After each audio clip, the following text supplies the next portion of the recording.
Welcome my channel study material.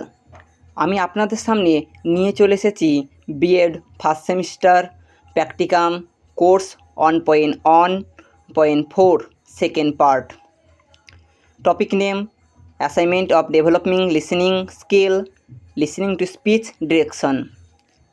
Topic name হবে ফার্স্টে, তারপরে দিতে হবে ঘোষণাপত্র। আমি ঘোষণাপত্র এখানে ফিল আপ করে নিই, আপনারা ফিল আপ করে নেবেন।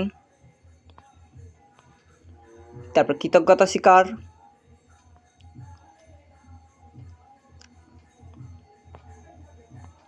শংসাপত্র হবে,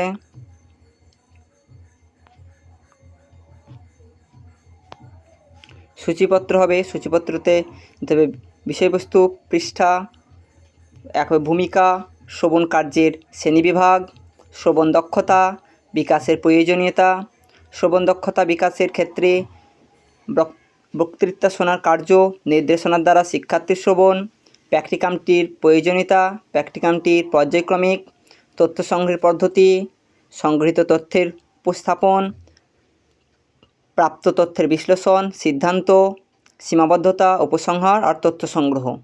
এগুলো দেওয়ার পরে ভূমিকাতে চলে আসবো। প্রথম পেজ ভূমিকা।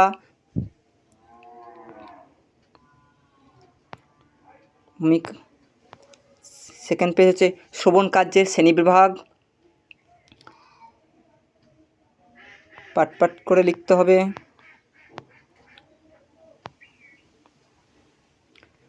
শ্রবণ দক্ষতা বিকাশের প্রয়োজনীয়তা,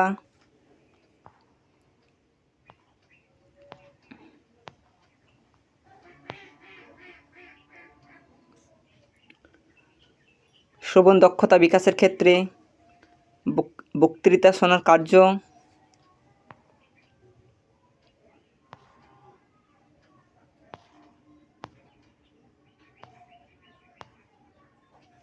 শ্রবণ দক্ষতা বিকাশে নির্দেশনার কার্যকারিতা,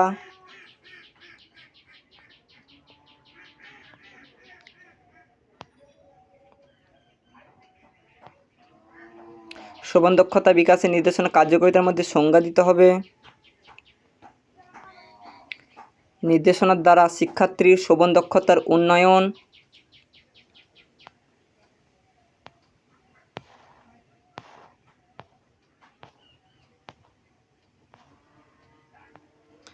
প্র্যাকটিকামটির প্রয়োজনীয়তা, প্র্যাকটিকাম করার প্রয়োজনীয়তা বলতে কিসের জন্য প্র্যাকটিকামটি করেছি, প্র্যাকটিকামটির পর্যায়ক্রমিক রূপায়ণ,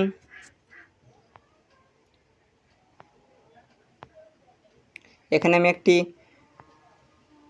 রবি ঠাকুরের কবিতা দিয়েছি, বোঝাপড়া।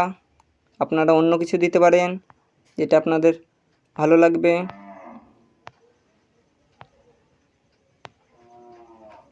সংগৃহীত তথ্যের উপস্থাপন,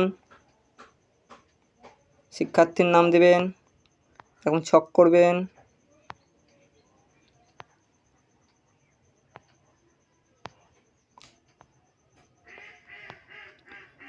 প্রাপ্ত তথ্যের বিশ্লেষণ,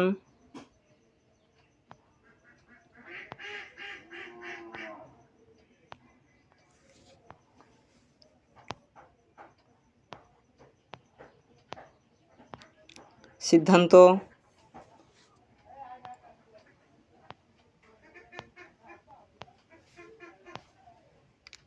সীমাবদ্ধতা,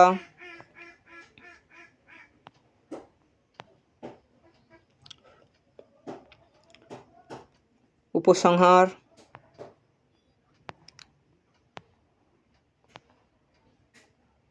শেষে দিবেন তথ্য সংগ্রহ। আমি একবার রিপিট করছি।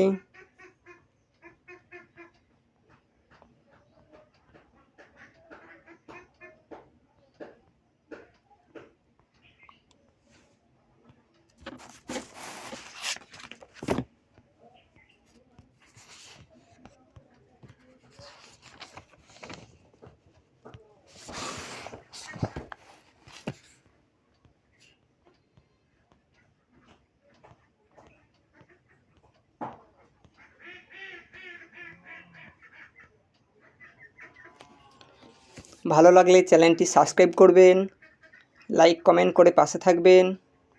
দেখা হচ্ছে পরের ভিডিওতে। Thank you.